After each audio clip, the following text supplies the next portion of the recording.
Meus amados irmãos, saúdo a todos com a paz do Senhor. Abra sua Bíblia, primeira epístola de Paulo aos Tessalonicenses, capítulo 2.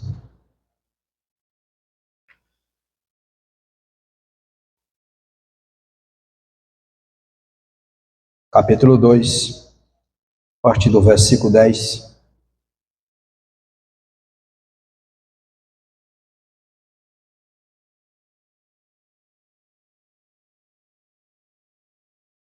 Diz assim a palavra: Vós e Deus sois testemunha de quão santa, justa e irrepreensivelmente nos ouvimos para convosco, os que crerdes, assim como bem sabeis de que modo vos exortávamos e consolávamos a cada um de vós, como o pai a seus filhos, para que vos conduzisseis dignamente para com Deus, que vos chama para o seu reino e glória.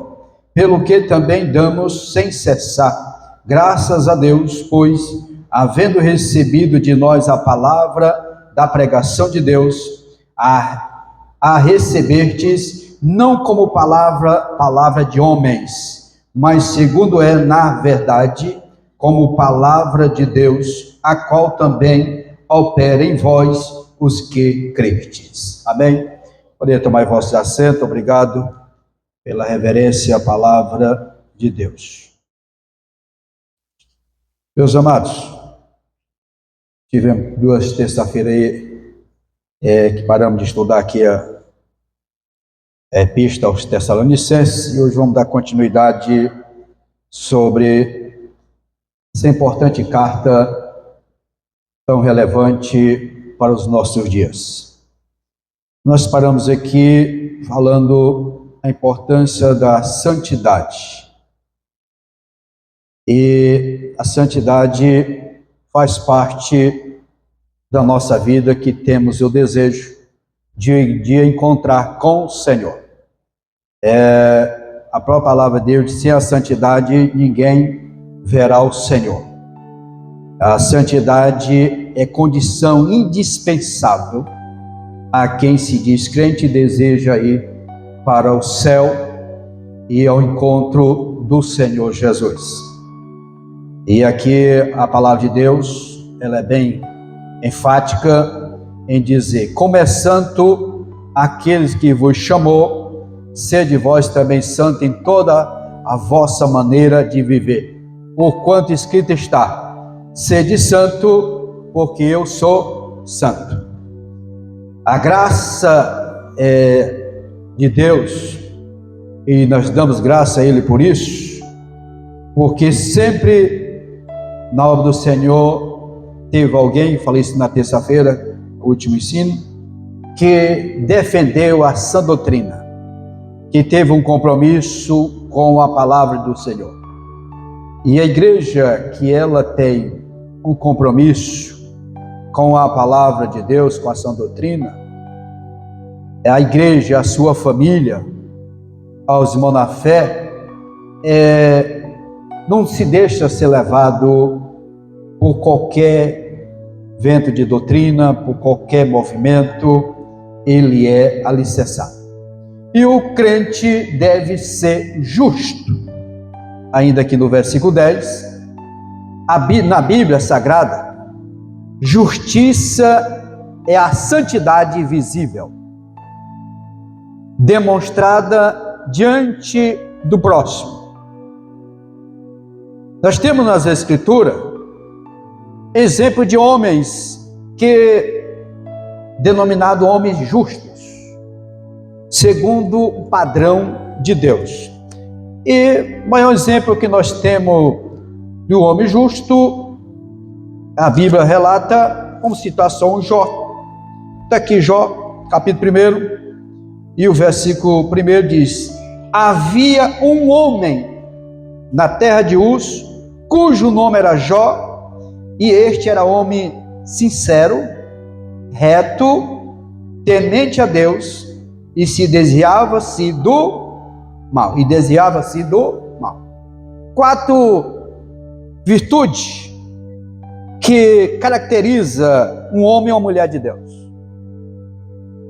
é ser sincero, e sincero no original é sem cera, sem máscara, puro,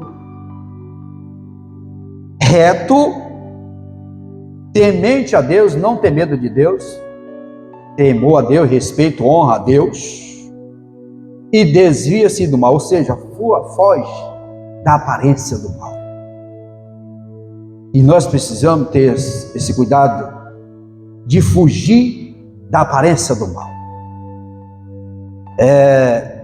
E Paulo, ele aqui escrevendo essa carta aos Tessalonicenses, não só foi a igreja de Tessalônica, que é um padrão de conduta de Paulo, como ele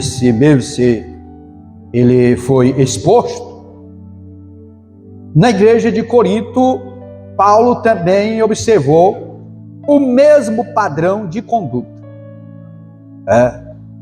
Quando escrevendo 2 Coríntios, capítulo 7, e o versículo 2 diz assim, 7:2, recebei-nos em vossos corações, a ninguém agravamos, a ninguém corrompemos, de ninguém buscamos o nosso proveito. A conduta que ele se portou, tanto em Tessalônica, com essas virtudes, de um homem justo, homem de Deus, que ele mesmo declara que tanto uma igreja como a outra, ele se portou com o mesmo comportamento. Essa justiça era irmã gêmea da santidade que os missionários demonstraram em seu viver. E não é diferente dos nossos dias.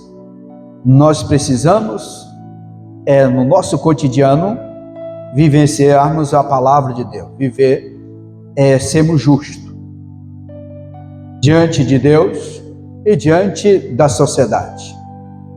Versículo 10 ainda, o crente deve ter uma vida irrepreensível. Isso só é possível na vida do cristão através do poder redentor, libertador e purificador do sangue de Jesus, mediante a fé. Sem isso, jamais o homem alcançará. Através do sacrifício de Cristo, ele nos libertou e purificou com seu sangue. Paulo tinha uma vida correta, não dava lugar à repreensão, nem a repreensão e nem a censura ou as críticas pertinentes. Ele não dava lugar. E observamos aqui pela forma que ele se expressa, sentia-se ofendido pelas acusações injustas lançadas sobre ele e seus companheiros. Ele afirmou, certa ocasião, e Lucas registra isso, lá em Atos, capítulo 23, e o versículo 1, disse: até o dia de hoje, tendo andado diante de Deus com toda boa consciência. Andado diante de Deus com toda boa consciência. É o mesmo Deus de paz que santifica em tudo. Todo o vosso espírito, alma e corpo seja plenamente conservado, irrepreensível, para quê? Para a vinda do Senhor. Então Paulo, ele citou isso lá em Atos, e aqui em Tessalonicenses 5:23, ele reafirma da importância de manter essa conduta irrepreensível. E aqui, amados, não é somente o espírito e a alma do crente, parte invisíveis, que deve ser conservado irrepreensível. Mas de igual modo, o corpo físico, também que é o visível, precisa ser irrepreensível. Infelizmente, vemos dias que na sociedade que nós vivemos, a pessoa tem a preocupação só com o espírito e a alma, que seja irrepreensível. Ninguém pode duvidar que pertence a Deus. No entanto, em relação ao corpo, às vezes faz igual a igreja de Corinto. Vamos ver o que diz 1 Coríntios, capítulo 6, versículo 13. Diz assim: os manjares são para o vento, e o vento para os manjares. Deus, porém, aniquilará tanto um como os outros. Mas o corpo não é para a prostituição, senão para o Senhor, e o Senhor para o corpo. Parecia assim um provérbio.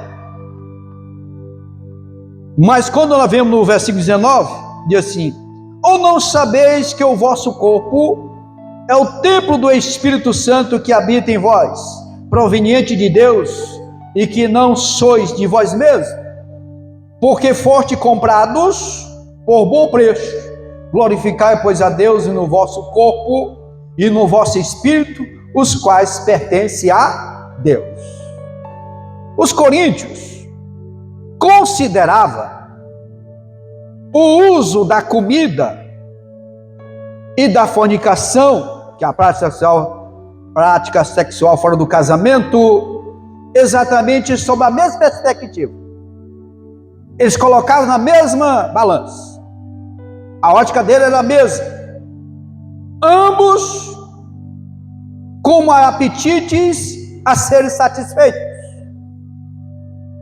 Sustentava que a existência dos desejos corporais justificava a sua satisfação. Era isso na igreja de Corinto. E Paulo, ele mostrou pelo contrário. Ele traça aqui uma linha bem nítida da distinção entre as duas coisas. Diz: mas Deus o aniquilará, tanto um como o outro. Quando o corpo físico se tornar um corpo espiritual, semelhante ao dos anjos, eles não mais terão fome e não mais terão sede. Então não havia, nós sabemos que o alimento é para o estômago, mas isso também não quer dizer que os desejos poderiam ser satisfeitos. E aí ele vai complementar que o corpo, ele é o templo do Espírito Santo. Então o corpo precisa ser conservado irrepreensível diante do Senhor. Porque o Espírito Santo, ele não vai habitar num templo que não seja conservado diante do Senhor. Então é necessário, até porque diz que não somos de nós mesmos, somos comprados pelo sangue de Jesus. Eu falava aqui domingo à noite que Jesus, ele é um comerciante interessante, que ele só compra e ele não vende. E ele nos comprou com o seu precioso sangue. Aqui, 1 Coríntios capítulo 15, quando ele diz aqui, versículo 51 e 52, eis que vos digo um mistério, na verdade, nem todos dormiremos, mas todos seremos transformados. Então este corpo físico, ele será transformado, e é muito rápido. Diz que num momento, não abrir e fechar de olhos, ante a última trombeta, porque a trombeta soará, e os mortos ressuscitarão incorruptíveis, e nós seremos transformados. A importância de mantermos uma vida irrepreensível diante do Senhor. alma, espírito e o corpo, irrepreensível diante do Senhor. Esse apetite de fome que temos, ele vai cessar. Vamos ver o que diz Apocalipse, capítulo 7, e o versículo 16 diz assim: nunca mais terão fome, nunca mais terão sede, nem sol, nem calma alguma cairá sobre eles. É quando tiver no corpo glorioso, para sempre com o Senhor. Então, nós cristãos devemos ter uma vida irrepreensível diante de Deus e diante da sociedade que nós vivemos. E no versículo 11 e 12, ele diz aqui, ele usa mais uma vez o tratamento de pai e filhos.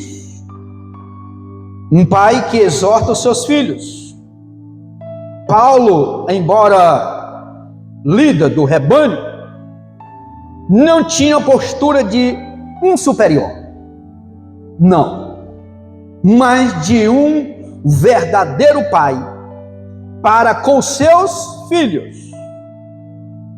Filho esse na fé. Que a igreja estava começando. Então, os filhos na fé. E ele, porém, não agia como certos pais modernos, que para não ser taxado de retrógrados, né? Deixam os filhos fazerem o que bem entender. Eu não estou falando de criancinha. Criancinha é a fase dele, tem que se aproveitar. Não pode a fase de uma criança, porque ele está na dispensação da inocência. À medida que vai crescendo, é que você vai ensinando. O pai que não corrige os filhos, a Bíblia diz que não é pai. É porque ele não ama. Se corrige é porque ama. E Paulo exortava como um pai, cuidando dos filhos espirituais. E aqui, o cuidado que tem que ter cada um. Nós, obreiros do Senhor, devemos exortar, ensinar e discipular individualmente os seus filhos na fé. É o cuidado.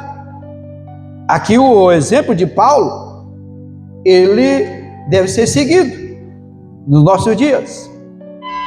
A ocasião em que o crescimento numérico das igrejas nem sempre acompanhou o seu crescimento qualitativo. O que nós aprendemos com isso, amado? Eu gosto muito de quantidade, mas com qualidade. Isso não adianta se nós não tivermos qualidade, porque nós temos um alvo a ser alcançado, que é o céu. E para nós entrarmos lá, precisamos estarmos de acordo com a palavra de Deus. Eu fico preocupado quando eu vejo muitos lugares preocupado com multidões, sem preocupar com a qualidade. Isso é perigoso. Que a ver pode estar enganando o povo, oferecendo um céu tão fácil de ter acesso. E Jesus mesmo disse que o céu é tomado por esforços. Não é tão fácil. Eu nunca disse para a igreja que é fácil ser crente, mas também não disse que é impossível. E aqui, a preocupação do Paulo, a igreja estava crescendo, mas ele preocupado com a qualidade. Quantidade com qualidade. Esse cuidado especial deve perdurar em relação a cada pessoa que aceita a Cristo como seu único e suficiente Salvador. Nasce muitos crentes, no entanto, muitos deles morrem por falta de cuidados especiais. Em que tempo? Na infância espiritual. Você observa que eu tenho falado isso aqui constantemente.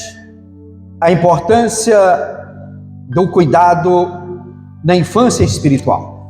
Porque é um divisor de água. Ele pode crescer, mas ele pode morrer no nascedor. Isso aqui é responsabilidade de nós. de cuidar dos novos convertidos. Paulo não se preocupava só com as ovelhas já crescidas do rebanho, mas demonstrava um zelo especial para com cada um dos que aceitava a Cristo. E graças a Deus, que hoje a igreja tem o entendimento, a compreensão, que o novo convertido, ele não é igual a um de nós, amadurecido na fé. Que antigamente, a pessoa aceitava Jesus hoje, amanhã alguém chegava para ele e dizia assim, então não pode isso, não pode isso, não pode isso, não pode aquilo. O novo convertido, a primeira coisa, antes dele se firmar na fé, era pregar usos e costumes. A preocupação da igreja antigamente era só com usos e costumes. O novo convertido, ele não está preparado ainda para usos e costumes. Isso vai acontecendo gradativamente, na medida que ele vai se firmando na palavra de Deus, a palavra entrando no coração, ele vai transformando de dentro para fora. E não de fora para dentro. Como assim, pô? Aí a pessoa chega, então eu não dou conta de ser crente, porque eu não tenho um guarda-roupa ainda apropriado, porque eu vim lá do mundo, o padrão era outro, e agora eu não tenho condição de ser crente. E a pessoa morria, e a pessoa não tinha cuidado, já que não tem condição, eu vou lá, vamos lá na loja lá, vamos comprar lá, eu vou fazer uma comer, passar um cartão lá, e você compra o que você quiser, mas eu quero você arrumado. Mas não fazia isso. Simplesmente jogava fora. Havia na rua, porque a pessoa não estava indo no padrão, nem a paz do Senhor não dava. Eu acredito que hoje não esteja acontecendo mais, no século 21. De um novo convertido, olha de cima lá, se ele estava no padrão. Amados, transformação quem faz é a palavra de Deus e o Espírito Santo. Não é nós. Nós ensinamos a palavra e a palavra faz a transformação. Que Deus nos ajude a ter cada igreja local um trabalho de discipulado. Nós vamos batendo nessa tecla, a fim de que possamos ver Cristo formado em nossos irmãos. Cristo formado em nossos irmãos. De que forma? Através de doutrina, da escola dominical, do alimento apropriado para o novo convertido. A escola dominical de cada igreja deve estar ativa neste serviço, sabendo que os primeiros passos da vida cristã são de valor inestimável. Valor inestimável para todos os demais que seguirão na vida cristã. Não tem coisa mais importante do que você conhecer alguém lá no mundo e você ver ele se convertendo a Cristo, dando os primeiros passos. Essa é a maior alegria, proporciona até festa no céu, quando alguém acontece isso, se entrega a Cristo. E a pessoa abandona, não tem o cuidado de passar uma mensagem, de fazer uma ligação ou de uma visita ao novo convertido. Olha o que Paulo diz. Paulo nos passa uma lição. Abra sua Bíblia, Colossenses, capítulo 4, versículo 19.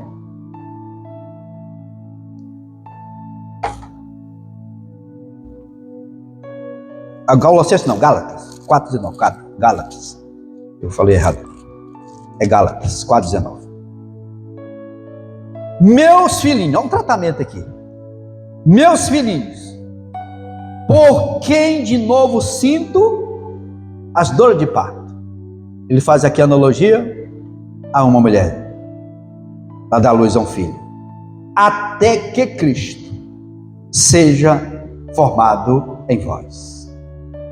Aqui, olha a comparação que ele faz o que ele poderia passar, o que ele poderia enfrentar para ver alguém se firmar nos caminhos do Senhor, para que Cristo fosse formado nos novos convertidos, para que a palavra fosse enraizada no coração deles. Em meio a tantas oposições, críticas, destrutivas e questionamentos maliciosos, Paulo e seus companheiros tiveram grande dificuldade em convencer a muitos que a mensagem pregada não era mais uma das muitas, como na época a filosofia e vã sutileza, que de nada adianta. Ele diz isso aqui, escrevendo aos Colossenses, capítulo 2, e o versículo 8, ele diz o seguinte: tende cuidado para que ninguém vos faça presa sua, por meio de filosofias e vã sutileza, segundo a tradição dos homens, segundo os rudimentos do mundo e não segundo Cristo. Distrair da palavra de Deus, distorcer a palavra do Senhor, não trazia edificação nenhuma. Contudo, os Tessalonicenses, eles receberam aqui a mensagem como a verdadeira e genuína palavra de Deus, pura. E com isso, Paulo trouxe a ele alegria.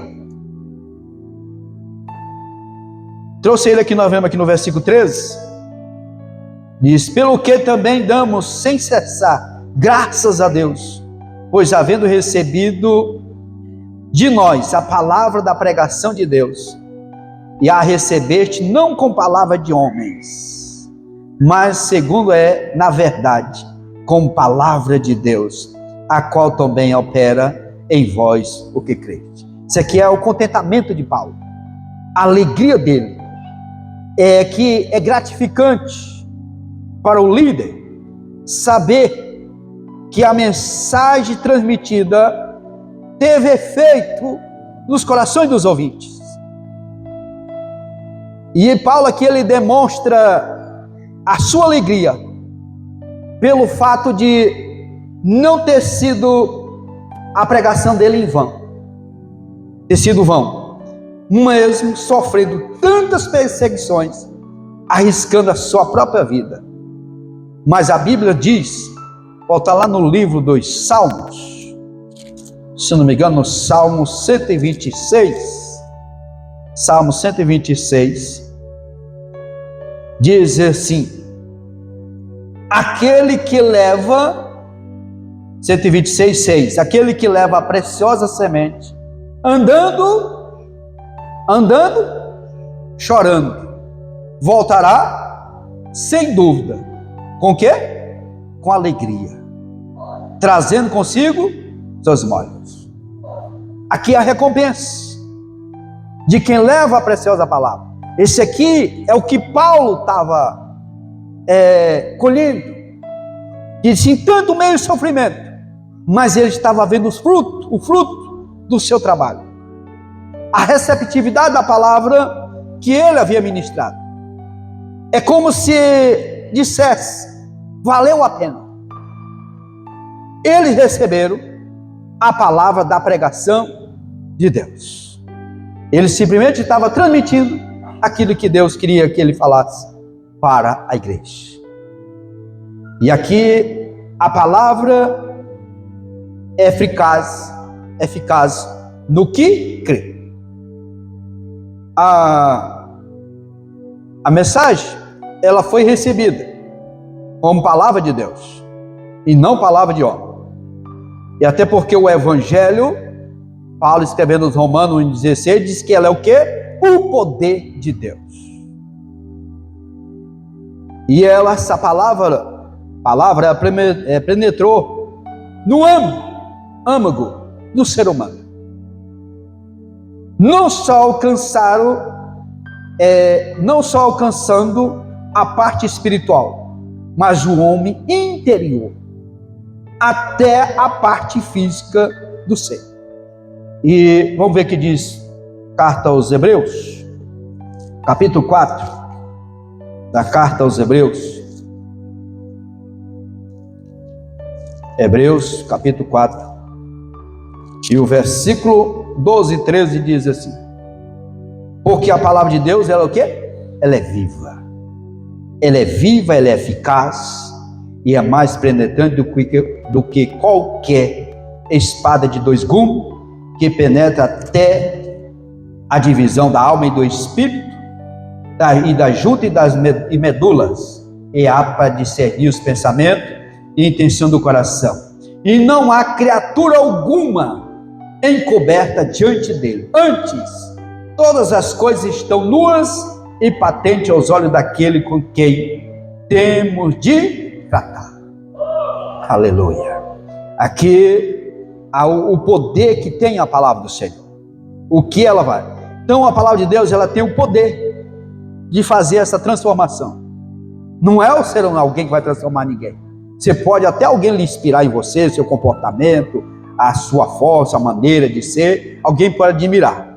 Mas o alvo principal é o Senhor e a palavra dele que faz essa transformação. É a palavra de Deus. Se você vê alguém transformado, não foi dele mesmo. Foi a palavra que encontrou guarida no coração. Se o espírito e a mente são sadios, escute bem. Se o espírito e a mente são sadios, o corpo também deve ser.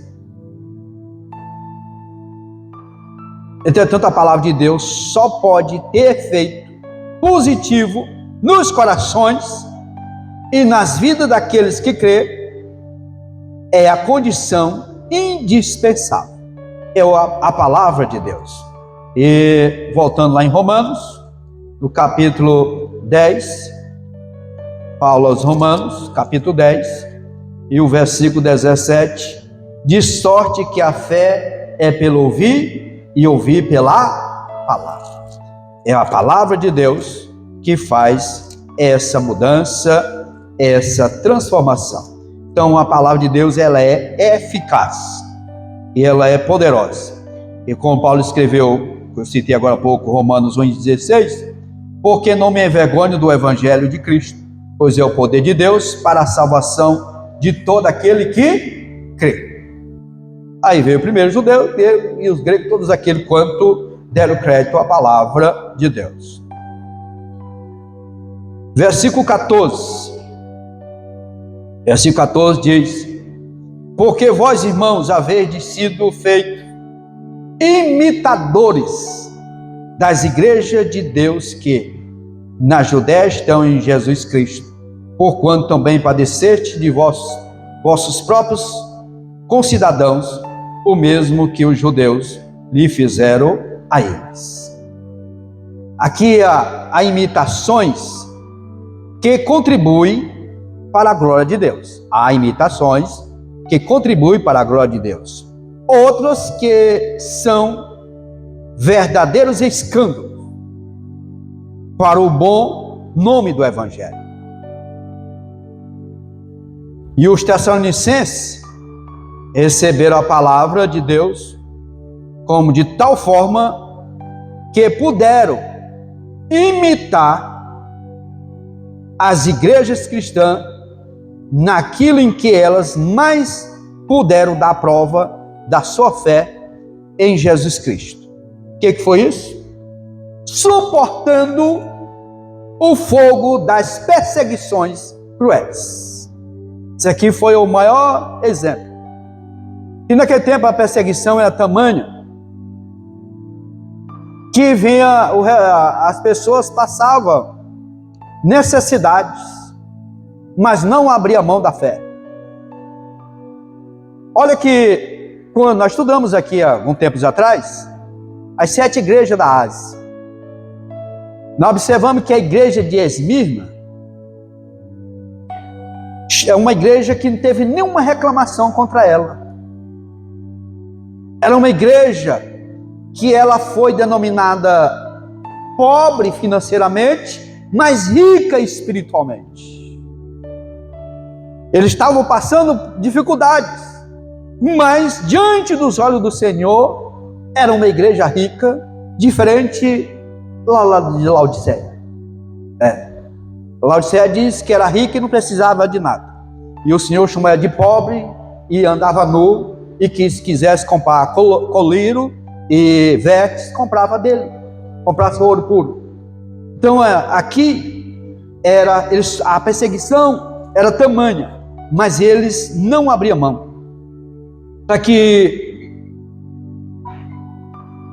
no capítulo 5 de 1 Tessalonicenses, e o versículo 21 diz: examinai tudo e retende o bem. Então eles eram perseguidos, mas o bem que eles encontraram no Evangelho, eles reteram. Eles permaneceram fiéis. A perseguição não tiraram o alvo dele, o foco deles, porque eles estavam confiantes no Senhor. E, infelizmente, nós, como igreja, nós precisamos dar um bom exemplo para as demais igrejas. E tem igreja hoje que ela não é modelo para nós. Você pode até ver nas redes sociais, mas não é modelo para nós. Essas igrejas, hoje denominadas neopentecostais, tenhamos o cuidado. Essas igrejas que colocam Deus contra a parede, essas igrejas que você não pode sentir nenhuma dor de cabeça, que você tem que pedir explicação para Deus, não é modelo de igreja para nós. Igreja que não prega a salvação, ela também não é modelo para nós. Igreja que prega contra o dízimo, também não é modelo para nós. Igreja que anula, que não tem mais, que os dons espirituais só foram na época apostólica, também não é modelo para nós.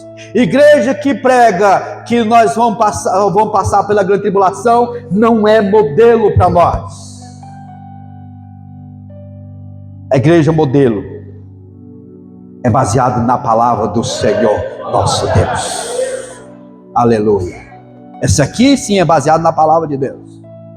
E nós somos pré-tribulacionistas. Não é pós, não. Igreja que progrediram.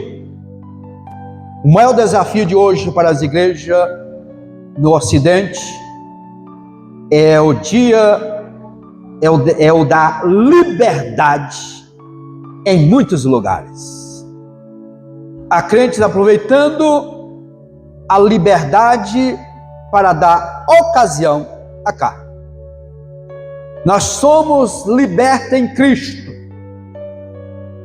da escravidão do pecado, mas essa liberdade ela é condicional. Nós não podemos sair dos parâmetros da palavra do Senhor. Essa liberdade não é para fazer o que eu bem quero, meu corpo, minhas regras. Não é o fundamento da palavra do Senhor. Muitas igrejas não passam de clubes religiosos, onde não se vê compromisso e nem santidade. Incham em números, porém não cresce na graça e no conhecimento. A igreja do Senhor Jesus, ela cresce na graça e no conhecimento. Não pode ser só graça e não pode ser só conhecimento. Os dois andam juntos. Uma igreja equilibrada. A igreja precisa ter equilíbrio. As igrejas perseguidas foram as que mais progrediram na fé e na pregação do Evangelho. As igrejas perseguidas, elas cresceram. Os crentes perseguidos, a Bíblia chama de bem-aventurado. Hoje nós não sofremos perseguição, alguma ideologiazinha por aí, mas não é o que eles enfrentaram a igreja primitiva. Vamos ver o que diz Mateus, capítulo 5, versículo 10 e 11, diz assim: bem-aventurados que sofrem perseguição. Por causa de quê? por causa da justiça, porque deles é o quê? É o reino dos céus. Aleluia. Versículo 11: bem-aventurados sois vós quando vos injuriarem e perseguirem mentindo, disserem todo mal contra vós por minha causa. E foi Jesus que falou isso para a sua igreja. A igreja, ela é a fé, ela é provada, produz paciência. A perseguição não é para matar, ela é para provar. Vamos ver o que diz Tiago, para nós concluirmos. Tiago, capítulo 1 e o versículo 3. Sabendo que a prova da vossa fé, ela produz o quê? Paciência. A tribulação também possui o seu efeito. A tribulação, ela também tem o seu propósito. Romanos capítulo 5, versículo 3.